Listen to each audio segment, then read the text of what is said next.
El Día de la Voz es el 16 de abril, pero en toda Argentina nos tomamos todo el mes para homenajear la voz, para realizar evaluaciones gratuitas, campañas de difusión, actividades artísticas. En esta oportunidad vamos a charlar un poquito de la voz en pandemia.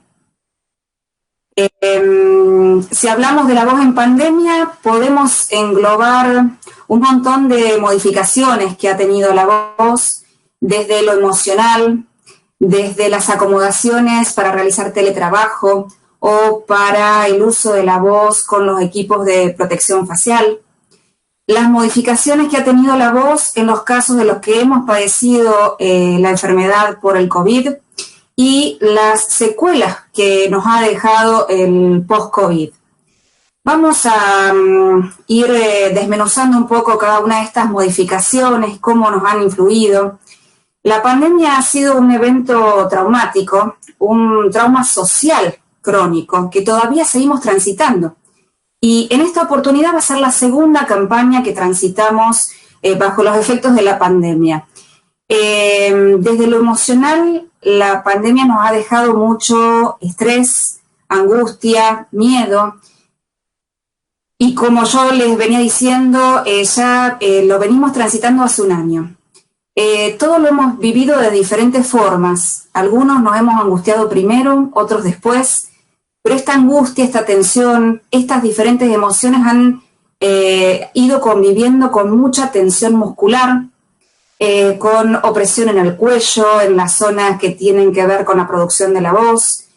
Y esto ha ocasionado dificultades en la respiración, modificaciones en la respiración más alta, modificaciones en las cualidades vocales, cambios en la altura tonal, en la intensidad, en nuestros timbres vocales. Al principio de la pandemia, hace un año ya atrás, yo escuchaba muchas voces con ronquera, tonos, alturas tonales graves, y tenía que ver con esto de estos estados emocionales de mayor depresión, angustia, que nos habían llevado a ese formato de habla. Creo que por suerte nos hemos ido adaptando, acomodando, y gracias a la resiliencia que tenemos, hemos podido realizar algunas acomodaciones corporales, vocales, que nos han permitido volver a recuperar nuestra voz prepandemia. En algunos casos. En otros casos han hecho un mecanismo, digamos, de negación al principio, que todo iba a pasar rápido, y tal vez están transitando en este momento la angustia de un déjà vu, de una segunda vuelta atrás en las medidas y demás. Desde la psicología tenemos un concepto que es la resiliencia. Creo que en fonoaudiología lo podemos adaptar a la resiliencia vocal, esta capacidad de poder superar este evento traumático saliendo fortalecidos. Hace poco me llamó un expaciente y me decía, hacía mucho que no hacía las tareas vocales que me habías enseñado. Comenzó la pandemia y me di cuenta que si no retomaba con toda la ejercitación, no iba a poder continuar.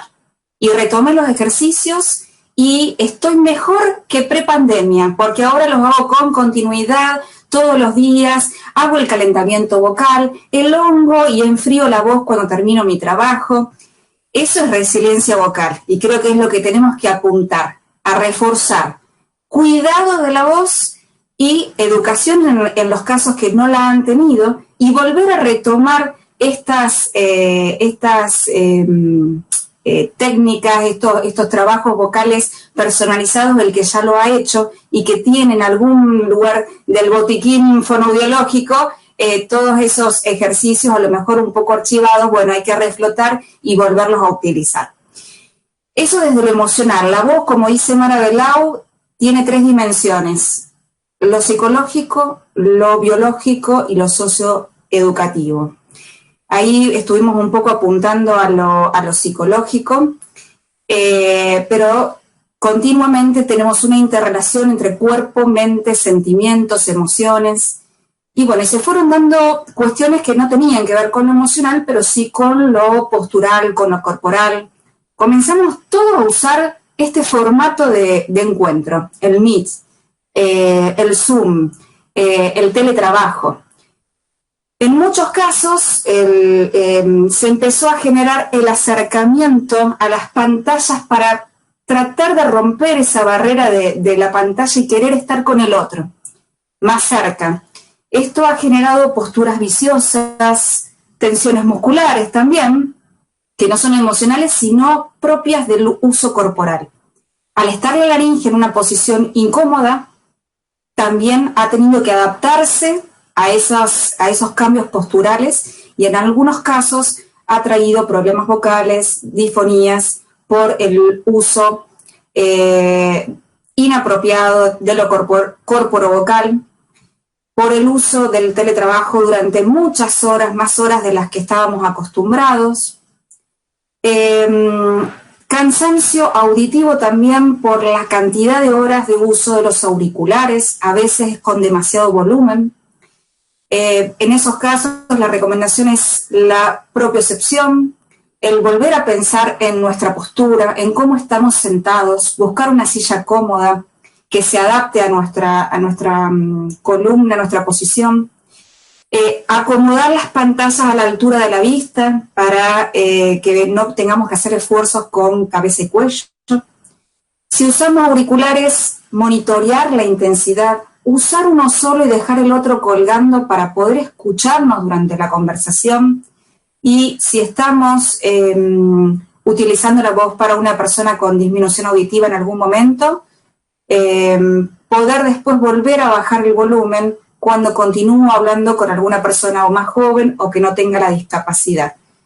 Hay que reforzar en los cuidados, sea el uso de la voz que sea, ya sea para lo social, para lo profesional, para lo ocupacional. También, cuando pudimos empezar a salir, aparecieron los barbijos, los tapabocas, las máscaras de protección facial, en algunos casos varias capas de protección. Y estas capas, a pesar de que las necesitamos por la bioseguridad, tienen un efecto de filtrado de la voz, disminuyendo los armónicos agudos. Cuanto más capas, menos armónicos, con lo cual peor proyección vocal. A su vez, estudios demuestran que el uso de protectores faciales disminuyen entre 3 y 12 decibeles la intensidad de la voz. Con lo cual tenemos menos armónicos, menos intensidad de la voz, una necesidad inconsciente de elevar nuestro volumen vocal, con lo cual empezamos a generar más tensión muscular para producir la voz a la intensidad en la que estamos acostumbrados. Menor gesticulación en los casos de barbijos muy ajustados y la dificultad de nuestro oyente de no tener la reintegración también de los gestos, de lo articulatorio y tener que compensar con mayor intensidad para que puedan entendernos. Entonces, a pesar de que sean necesarios los tapabocas, los barbijos o máscaras, tenemos este factor de complicación en la inteligibilidad del mensaje y una incomodidad en la producción de la voz. Con lo cual, las recomendaciones para estos casos es realizar mensajes cortos, claros, tratando de hablar en dirección al interlocutor, tratar de no aumentar la tensión muscular para realizar para hablar, para realizar el mensaje, tratar de no aumentar la intensidad vocal, de ir monitoreando y descenderla de acuerdo a lo necesario, disminuir el nivel de ruido de fondo, si no vamos a tener que aumentar más también nuestra potencia de voz, y tratar de disminuir el uso a lo justo y necesario. Bueno, también entonces, como dijimos, en algunos casos padecimos el COVID. Y el COVID, como sabemos, se manifiesta de diferentes formas. En algunos casos aparece la tos, que es muy irritante de los pliegues vocales, y produjo mucha irritación, malestar, dolor en la zona laringia, mucho disconfort del tracto vocal. En otros casos, molestias también auditivas por la inflamación de todas las vías respiratorias. Los casos más graves han necesitado de intubación. Yo no atendí pacientes intubados post-COVID, pero sí había atendido en otras oportunidades pacientes intubados por otros motivos. Eso deja mucha astenia, mucha falta de tonismo muscular que se va recuperando de a poco. Hay una recuperación espontánea, pero es mucho mejor si atendemos a ese paciente y lo ayudamos a resolver su problema post-COVID. Los que padecen el COVID pueden tener también secuelas a nivel de la glándula tiroides. Esto puede conllevar a disfonía crónica 4, 5, 6 meses post-COVID. Por eso son muy importantes los controles que se hacen con el médico clínico, los laboratorios post-COVID, para ver qué es lo que está complicando la voz, qué es lo que está produciendo esa disfonía. Aparece mucha mucosidad, mucha picazón en la zona de la garganta y una disminución del rango vocal y de la resistencia vocal. Al igual que en el resto de la musculatura, nos cuesta mucho sostener conversaciones largas y ahí es muy importante empezar a respetar lo que va pudiendo el cuerpo, darle tiempo a la recuperación, pero hay que tener en cuenta que en estos casos la recuperación es mucho más larga que en los casos de afecciones respiratorias a las que estamos acostumbradas. Entonces, no preocuparse por mucosidad persistente 2 o 3 meses post-COVID, sino saber que es largo el proceso de recuperación en algunos casos. Como profesional de la voz me vengo preparando desde antes de serlo. Desde muy chica estudié música, canto, guitarra, todos los instrumentos, todo lo que tuviera que ver con la musicalidad y con la voz. Sabía que era un objetivo en mi vida. Y bueno, además de sanar voces, mi objetivo como fonoaudióloga es entrenar voces normales en cantantes, en docentes. En las campañas del Día Mundial de la Voz hemos realizado diversas actividades acá desde la Escuela de Fonoaudiología de Rosario y junto con el Colegio de Profesionales de Rosario. De las campañas más lindas, recuerdo las que hemos participado con el coro del Colegio de Fonoaudiólogos, unidos a la campaña por el Día del Agua. Entonces hicimos un concierto en una fuente muy linda que hay acá en la ciudad de Rosario, que es la Fuente del Agua. Entonces pudimos juntarnos con otras profesiones y compartir este momento, este mes que es muy alegre para todos los fonoaudiólogos. Se suman cantantes, hemos hecho eventos artísticos en donde han participado actores, cantantes, locutores. Otra campaña de las que disfruté muchísimo fue una en la que participé con un grupo de nivel inicial de una escuela de acá de Rosario, la escuela Dante Alighieri, que me invitaron a contarle a los niños de 5 años cómo se cuidaba la voz. Esa campaña para mí fue memorable porque habían hecho toda una actividad previa a mi llegada. Yo digo, ¿cómo me van a entender los niñitos de 5 años? Y se habían preparado hasta con pulseras que iban a ser los defensores de la voz y que le iban a enseñar a sus familias. Y ¿cómo son las redes de prevención? Que si uno va y educa a los niños, esa educación llega a las familias y agrandamos lo que uno puede transmitir y dejar como huella. Los chicos se fueron con folletos hechos para los chicos, con dibujos de tomar agua, de comer saludable, de descansar, de cuidar la voz, de no gritar. Lo que me relataron post campaña fue que toda esa información llegó con folletería a los docentes, con folletos preparados para sus docentes, a las familias, consejos para las familias, y los folletos de los chicos que con las imágenes lo podían entender. Trabajamos muy lindo, esa fue una campaña que recuerdo y que volvería a repetir, porque creo que en las escuelas tenemos mucha llegada, digamos, por lo que se puede ramificar la prevención vocal. Otra campaña, nos prestaron un camión sanitario y nos fuimos a una plaza de la ciudad y combinamos también cantantes con evaluaciones gratuitas. Fueron los otorrinos, hicieron endoscopías laringeas en la unidad sanitaria.